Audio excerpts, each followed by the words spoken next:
Welcome back to China Price Watch. In today's Money Matters, we're talking about how the recent earthquake in Sichuan affected the local root carving artwork market. Compared to the golden age of the root carving collection market in the 1980s, nowadays only few people are as enthusiastic about root carvings as before. At the end of 2011, when the Guangdong Provincial Museum held an exhibition displaying the pieces, it attracted many visitors. But it still was not acknowledged by collectors, who said those root carvings were merely folk art and could not be categorized as collector's items.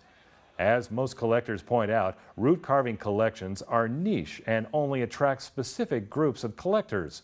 Apart from these people, most consider root carving collections a waste of time. Even though the current collection market for root carving is not in its prime period, Lushan County's local fiscal revenue is still heavily reliant on the industry. As China.com.cn reported before the earthquake, there were close to 300 stores selling the product and over 1,000 artists. This makes Lushan County the third largest root carving market in the country. Due to this booming market, many root carving art galleries have been built there. Many owners of these galleries are some of the most famous root carving masters in the country. Every year, the market contributes over $160 million in revenue.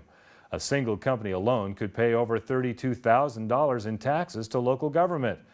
However, last week's earthquake has left many of the country's root carving stores fully collapsed. As China.com.cn interviewed some local root carving company employers, these root carving company owners spend at least $32,000 each month to pay workers. But the sudden catastrophe has caused huge financial losses to these companies. To avoid more losses, these root carving company owners have already dismissed most workers. For those staying, employers need to pay between $320 and $640 each for basic living expenses.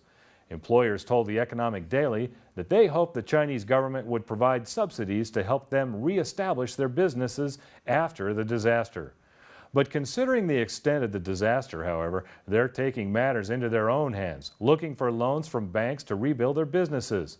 The good news is that local government has already recognized the importance of the industry. As Fan Jiyue, party secretary of Lushan County, told the Economic Daily, Lushan will continue to develop its root carving industry and strive to become a town of root carving art. Hopefully, efforts to rebuild these businesses will help Lushan County's economy recover from the earthquake losses. Don't go away, because up next for our question of the day, we'll hear about root carving prices. Stay tuned.